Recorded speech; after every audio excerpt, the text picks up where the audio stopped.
Oh, we've got a nice crowd. Just for my information, how many guys here are already organic? Put your hand up. So we've got about a 50-50 mix, looks like. That's good. A little bit of background. I was born and raised on a mixed farm in the great village of Staples, which is between Comber and Leamington in southern Ontario. Went off to school, worked in Toronto in the food industry for about 6 or 7 years and found out I didn't like that. But I did have the luxury of being able to come back to the farm. So I started conventional farming back in '73, had a 150 sow farrow to finish operation, got up to about 700 acres. And then in '87, started transitioning into organics. There was the Allor scare. I had a son that had a brain tumor. That's usually what happens. A lot of us in the organics, there's something traumatic that happens and makes us think differently and wondering what we're doing with our food. And I started transitioning into organics in 1987. The way I transitioned was that I only had 5 acres that I played with. So first I took a while to switch the equipment over, went to band spraying, got back into cultivating, worked on 5 acres, made my mistakes on a small scale. Once I did that, then I started one farm at a time. And that took care of a lot of the financial cushion of going through the transition stage. I do not recommend everybody just switch everything all at once. At least that's from my own experience, okay? So there are some transitional markets for spelt and soybeans. Haven't got anything for corn, but usually we'll get a non-GMO premium and things like that. So last year, well, I should go back, 1995, my son came into the farm. He worked with me for a year, went to University of Guelph, did the 3 years there, came back to the farm. We went through a 10-year succession plan, and as of last May, he took over the farm. He's downsized the farm because he's mostly doing it by himself. Because I mentored so many guys into the organics, I started doing marketing a few years ago, and I'm now working with Keystone Grains. One of the reasons I wanted to go with them is because they're more central. I always had trouble sourcing grains from central Canada, and being they were set up in Winkler, that was a good fit for me. So anyways, this is a field of organic soybeans in Michigan. I work a lot with Michigan producers. They have a lot of competition for their land. So if there's a few weeds there, the neighbor will come and badmouth at that landlord that's got that land to try to get that farm away from them. So that's why they are so meticulous that they have fields that are just this spotless, just so that they keep their landlords happy. But it proves it can be done. There's some more information that's already been talked about as far as the sales and things like that and how much we have to import. I'm not gonna, there's some of the products that we have available in Ontario. Again, this was discussed already, so I'm not going to spend any time. I believe that, you know, organic management takes a lot more management than conventional. You know, when I was a conventional farmer, you had weeds, you go to Cargill's, I got this problem, you give me a jug, you go do it, spray it, you know, and hopefully it works. You come back 2 weeks later from vacation, find out it didn't work, well, then you got to go buy some more jugs. But you can't do that in organics. We walk our farms on a daily basis, every farm, to decide what we're going to do from the time we plant until we're done cultivating. You have to manage it that much. And you have to have a different arsenal of equipment too, you know, because you're going to be rotating. And what works one year will doesn't mean it's going to work the next year. Again, this is what it's allowed and not allowed. That's been discussed. It's a systems approach. It's a holistic approach. With the crop rotations, the compost, the organic fertilizers that are coming available. That's something new. We just launched a TechMac product. It's granular fertilizers last year. We're now up to 9 different blends. It works just like your conventional fertilizers, flows just like your conventional fertilizer, and you use it in your planters. And we've also got a liquid line that we've launched this year. I like to use an experiment on my farm. I don't want to promote something unless I know it works, because my name's behind it. So we take our time, we do it slowly, make sure it works, you know, and then when we recommend it to other farmers and growers, we know it works because we've proven it on our farm and other Czech farms as well, with test plots and everything like that. So those are new products that, you know, the biggest issue we're having is yield, you know. We're not having any luck getting new farmers into the organic industry. And even though we talk about the dollars in our pocket, for some reason, we cannot get farmers to unhook from yield. Their mind just goes there. So what we've got to do this year, like we've had organic farmers producing 180 to 200 bushel organic corn. We can do that.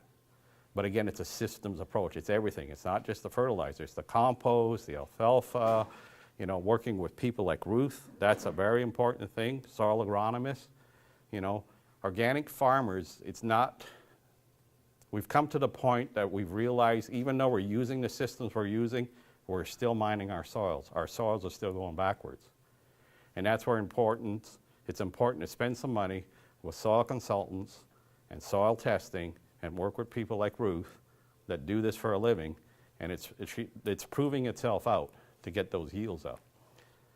So again, you know, the biggest thing that we're trying to do, and that's what we're trying to do, we're trying 3 different things on our farm to get the wheat up to 80 to 90 bushels. So we're trying 3 different systems there, and like I said, we have been able to prove it in the corn that we can get those yields up there. And hopefully, you know, if you're getting 200 bushel corn at $14 a bushel, maybe some conventional guys will look at it, you know, and the same with the wheat. So anyways, again, we've talked about the different standards. You know, there's global standards, national standards, and then the CBOs. These are some of the certification bodies that we have in Ontario. Now, the funny thing that happened with the USDA when it came out with its national standards, that really increased the sales because it gave the consumers the confidence that it was organic. Okay, they were still concerned whether it was legit or not. But, you know, now we've got our Canadian standards, and that's another reason why the sales are going up, because the consumer is being affirmed that it is actually organic. Again, there's, you know, how the Codex works and the IFOAM, those are national or international standards, and then there's national standards. Again, we don't have to spend much time here. Again, it's good rotations. On our farm, we have either clover or alfalfa, corn, soybeans, wheat, cereals or spelt. Again, you cultivate early, like Hugh talked about. Plant our corn in May, or beans we usually plant in June. That's really been working out well for us in the last few years. You know, this year I think we averaged 47 bushel beans. The year before was around 44. Again, we've got to improve some of our fertility there. This is one of our field cultivators with packers. We're on Brookston clay. This is the shovel over the 25 years I've been in organics that we've played with all sorts of different tillage shovels on our cultivators. We like this one. It's made out of, it's a cast iron, it's hardened. But what we like about it is that little ridge up there on the top. It seems to shatter the ground a little more. And it really does a good job if you've got some ground that's got, you know, some rye in it or some grass or something like that, just to break it up a little more. That's another field cultivator we have. We were up to 1,000 acres, but now that I've gone marketing and kind of semi-retired from the farm, and I had to move my office off the farm because I didn't want to end up to be Jeff's free slave, he's downsized some. So he's down to about 750 acres. Planters. Not enough people spend enough time on these things. You know, you can pay for a planter in one season if you get a good planter to get it put the seed where it's supposed to be. We plant our seed, like I said, we plant late. We put it in the moisture. We're down 2.5 inches. And the reason we plant that deep is because we need to do the tine weeding after.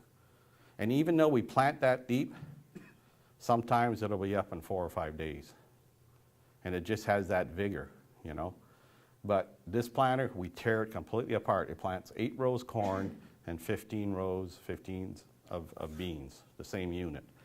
But we completely strip it apart every year. The bearings, we take the disc openers off, we check the seed placers, we have a seed monitor on every row. We usually run about 110 pounds for beans. Corn, shoot for around maybe 30,000.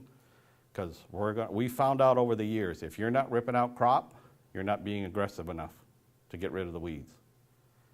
So we tear out a lot of crop, but we still. 15-15s. Now over the next year or two, we're probably going to go to a 30-foot planter, and we're going to do everything at 22-inch, just to get a heavier row crop cultivator. So that's just another view of it. That's what we plant our cover crops with and our cereals, and you know, We are probably going to incorporate a no-till drill probably within a year or so, because there is a lot of room for using both no-till and your conventional farming in organics. Different types of weeders. This is a lily weeder that we tried on our farm. It wasn't aggressive enough because we're on Brookston clay. But if you're on lighter soils, this will work. Einbach is probably the Cadillac of tine weeders. There's probably about 6 different makes out there. This is our tine weeder. It's a Farm King. It's got hydraulics on it, as well as it's got the levers on it that we can adjust the pressure. It's 60 feet wide. This is a cornfield just after we planted it, maybe the 4 days after we planted it. We can put this tine reader exactly where we want it. If you want it to go 1/2 inch deep, it'll go 1/2 inch. You want it to go 2 inches deep, it'll go 2 inches deep. Okay, so that's important. This is just a side view of it. See those, I don't know if you can see those little levers here. There's 5 different settings on this. Most of the tine weeders have settings where you can put the pressure on your tines to make them more aggressive or less aggressive. What we do with our cereals is we were usually putting our clover seeds and our cover crops, especially clover and alfalfa, in late March on the snow. But by the time we harvested the cereals, we were harvesting clover as well, okay? Because the wheat crop is so thin, the sun gets in there and it just takes. So what we've done over the years, the past 10 years probably, we put our cover crops, our clover seed in probably when the conventional guys start planting our corn. And then we tine weed it after. So this year we're putting a clover seed, or that's what at least I want to do. It's spread 60 feet wide on the front of the tractor, and we'll put the clover on and work it in at the same time. So we found by doing that, we've gone from we started at 12 pounds, down to 10 pounds, down to 7 pounds, and we're still getting a good catch. But we're going to be trying something different this year. I'm going to be talking about that later.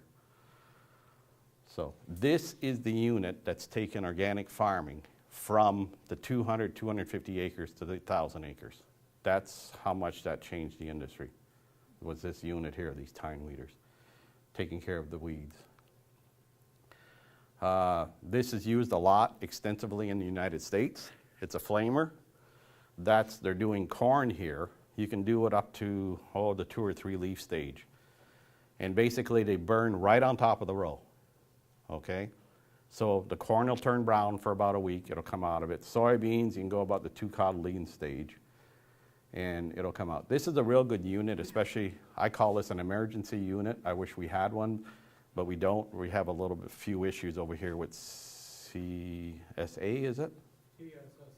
CSSA, trying to get them certified. It's not so much that, it's the suppliers are concerned about liabilities and they won't sell you the propane. There's a few guys that will, but in the States, they're used. I've seen some of these units 100 feet wide in Minnesota because they're 500-acre fields. These farmers here work 3,000 acres organically, 2 brothers. And they do an excellent job. There's 3 different types of nozzles depending on how much volume you want to use and settings and different things. So that's a science of all of its own. This is the main weeding tool here that most of us use. It's a rotary hoe. Now I worked with 2 brothers, the Ballmer brothers, and we designed this about 10 years ago. It's 2 30-foot rotary hoes. One's 3.5 feet behind the other.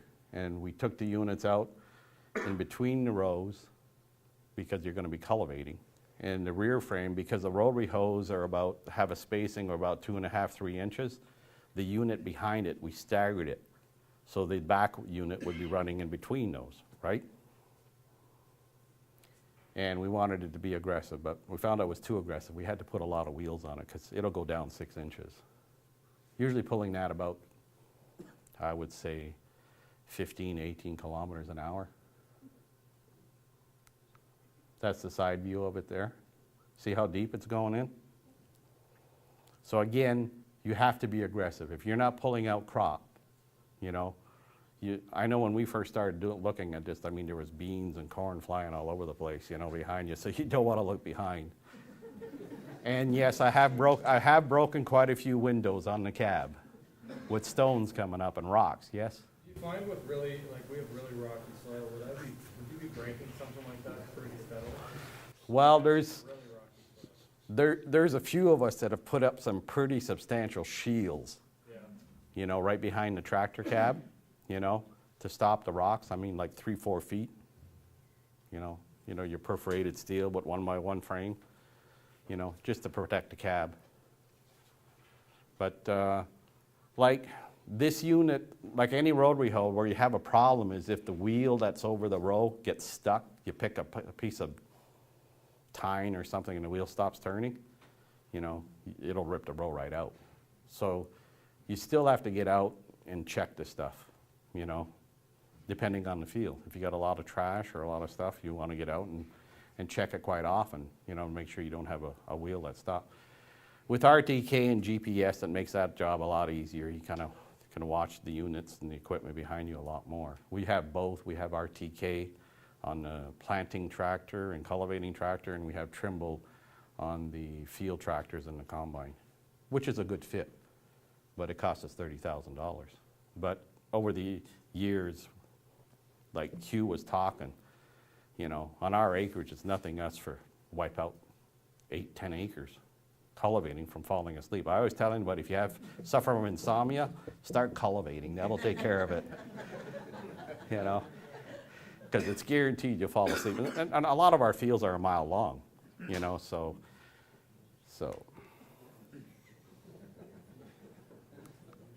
that's what it looks like, just as if you band sprayed it. Like this field's been done 3 times. So that's the weed pressure that's there, and there you can see the corn row, okay? It's pretty clean. Okay, we'll see if we can get this work. This is Hugh's brother, Dean Martin. You've seen a picture of it already. I like this idea. He's got a tine weeder with the double frame rotary hoe with the hoe bits, okay? Now the tine weeder going this fast will pretty well bury 60% of that crop. But the rotary hose following behind it, run it again one more time please, takes the dirt off. We're probably only going about 6 miles an hour if you got the harrows down. You might get up to 8 miles an hour. So he's basically got a hitch here that had a double, it's a frame that holds a double no-till drill, okay? And that's the frame that he's got there. The nice thing about it is that he's got a very small tractor pulling this because it's not all the weight on the rear end. Plus he can pick up the rotary hose, pick up the weeder unit by itself if he just wants the rotary hoe. This is one of our rotary hoes. We have a 40-foot and a 20-foot. This is 2 20-foots we put together in our shop and just copied off of a 40-foot unit, took pictures and measurements, and we just put it together ourselves. It's got the hoe bits. The yetters we like because you have independent pressure on each row. Plus, we've got the helper springs on it too. There's some extra springs that you can put on it. You can see that there's 2 units there. Usually it comes with 1, but there's helper springs to give it more pressure.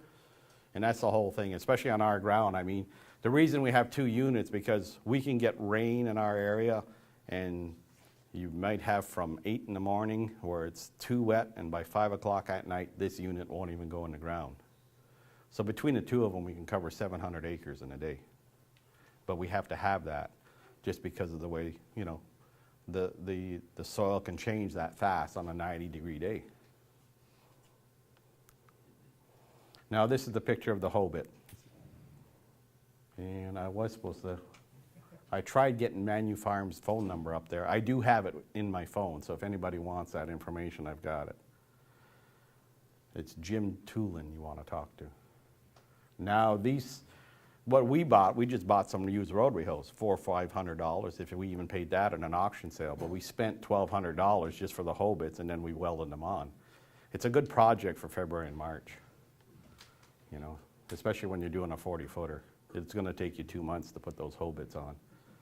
But we've put a brand new unit in the field beside one of these units that we put the hoe bits on, and we made 2 rounds with the new unit and parked it, because this was working that much better.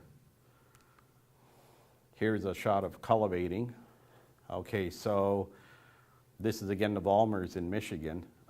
They were hilling every time they would cultivate, maybe 3 inches of throwing dirt into the row. But after 2 or 3 cultivations, they were up about 6 inches. And when they started combining, it was like being in a roller coaster, you know, crossing those headlands, eh? So what they've done now is they've welded a 1-inch lip at the end of each, what would you call that, a knife? Hugh? On the cultivator, the big sweep, the sweep.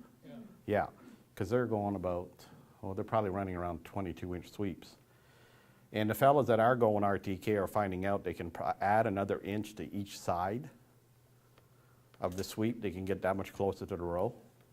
And they put up about a 1-inch welded lip so they can still go the same speed, but they weren't throwing as much dirt into the row, okay? And there's rolling shields, there's full shields, there's full coverage shields, there's all sorts of different arrangements that you can to protect the crop. And this is when they're really flying through the field here. They're really throwing the dirt in. If there's any questions, just ask anytime. This is one of our units. We have 2 15-row cultivators. We just have one corn cultivator, but we have 2 bean cultivators just to get over the acreage as fast as possible. More and more people are pulling away from these S-tine cultivators because if you do have a fairly big weed, even with the sweeps on the back of them, they will give. So most of the people are going to the heavier cultivators with a heavy sweep that even if you have a weed that's got, you know, a 2-inch stalk on it, it's going to cut it. But the tendency with those things is that if one side grabs, it wants to shove everything over sideways. That's why the GPS really helps with those heavier units. Because if you hook on one side, it'll shove sideways and there goes 12 rows of crop. So it's really helped with that. Some of the newer cultivators have depth gauges, but you're still going to hit a ridge or something and it wants to shove everything sideways. Question? One of your early pictures was your planter. There's a liquid tank on there. What do you put on with the planter? Well, that's an old planter that I used to have alpine. I used to grow conventionally with alpine fertilizer. So now what we're doing this year with the new liquid lines, we're going to be using them again and using a pop-up. So for years we were using pop-up with fish emulsion and kelp and sugars and some humates and stuff like that under the row for a pop-up. So the products that were there weren't very good in the past, but now we've got a whole new line of products that flow much better and they won't plug up. So we're going to be doing that this year. We're going to be putting some pop-up under the row, plus the fertilizer beside the row. But again, we're just trying that out. We want to see how it's going to work. So this is one of the sweeps that we have. Now this is a picture of our soybean field. I think it was around August the 20th last year. It's a 100-acre field. It's fairly clean. So there's a few velvet leaf there. That's not a problem weed for us. We don't even bother hoeing anymore. We used to have hoeing crews, Mexicans that would come in. They'd come in one day, 15 of them. Next day there'd be 30 of them. They'd cover a lot of acreage. But we don't even bother doing that anymore. We haven't done any hoeing, I think, for about 5 years now. This is a picture of my son behind his new house, but in the bean field. Now, our equipment's fairly wide, so sometimes to finish up a field, we've got 4 rows, 6 rows, and that's what this is. There's beans in there, but that's the weed pressure that's there. So that shows the difference between, you know, what that equipment does. There's another view of it. So if we try to cultivate those 6 rows, we're just going to knock them out. But anyways, that's just the way it works out with our fields. Now this is the view just before we started harvesting of that same field. So it can be done. Now, you know, this is a field of alfalfa that we have, or clover. Okay, so what and Dean was the first one to play with this, is up the seed rate to 15 pounds. And this is part of his and our management tool now too. We're going to harvest the cereals, and then we're going to turn around and plant thicker cover crop of alfalfa, and we're going to chop it 2 or 3 times just to get on top of those weeds. And we're hoping that with that extra population, it's going to smother out the main weed, which is thistles. Okay, that's the main problem weed in organic. So that's something we're going to be trying.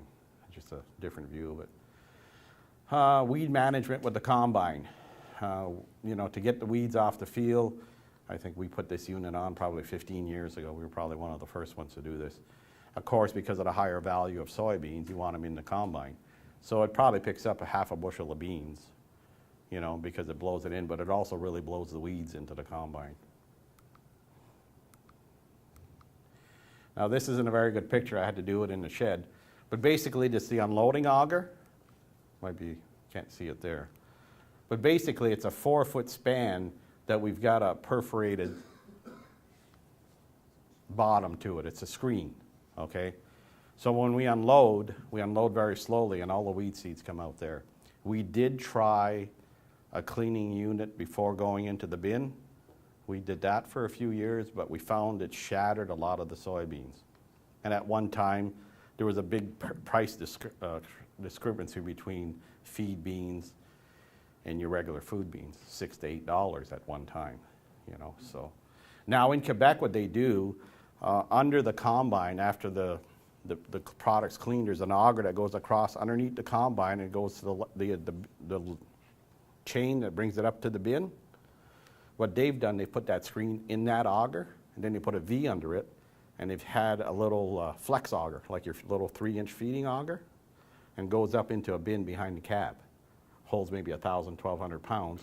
Whenever it was full, they would just pull up to the ditch and flip it out, you know. When we do this, we have, our wagons hold 500 bushels each, and we usually have 2 of them together. So basically, in a 50-acre field, you got 2 spots where you got these piles of weeds. We just go in with the front end loader and pick them up and put them in a pile or dump them in a ditch or whatever. Compost. Weed management on that, we have 150 tons in each one of these windrows, and there's 10 of them. And I'm playing with different blends of compost. But as far as weed management and compost, you have to get it up to 150 degrees. They say for 2 hours, but I would recommend it even longer than that for a day. If you get over 160, close to 170 degrees, you're going to kill your organisms in the compost that are digesting or doing your work for you. So you really have to watch it. And we found out over the last little while that we got to turn it by temperature versus turning it by time. They like recommend turning it 5 times, you know, over a certain period, depending on the time of the year. But we're finding out we make better compost if we turn it by temperature, trying to get up to that 140 degrees, 150 degrees. That 150 degrees for one day will get rid of your weed seeds. But after that, we shoot for 140 to 145 and turn it. So sometimes that could be 8 hours, and sometimes it could be 2 or 3 days. But we found we make better quality compost that way. Now, this is on the vegetable farm. I was really impressed with this operation. This is in Pennsylvania. And they had, it's either 6 or 8 acres. And half of it was in production. The other half was in cover crops and compost. And they would work the cover crops maybe 2 or 3 times a year, incorporate their compost, and they do not weed. They have, this is weed free, and they don't hoe, they don't weed. And I was just so impressed with this. And they use a little bit of mulch. That's what it is. And that's just from that practice of, you know, taking it out of production for a year, you know, and just cover crops, putting the compost in. This is last year in that drought, and this is sand ground, and it's just, I could not believe the production. They got a few dandelions that floats in, but it's not really a big issue. So whether that could be incorporated into, you know, I think some of the fellas in Saskatchewan and Alberta, they do take some ground out of production just to stay on top of the weeds and work cover crops, but I was very impressed with this. Did he crimp dry on that, or on that, did go back a picture? It's dry knocked down, but he doesn't use a crimper. No. And some people are starting to play with alfalfa. I don't know if there's value into that because of the higher protein and trying to build up some fertility as well too. Do you no-till that in then? How do you no-till?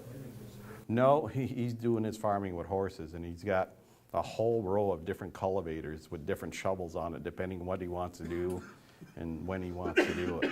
So, no, There's like a mulch there that looks like a last year's rye or, no, he just spreads that on by hand. oh, okay. And that's rye, or is it hay or? No, it's rye, I think, yeah. There's some of the cover crop that he planted there. And that's just some more information that we've already covered. And that's it.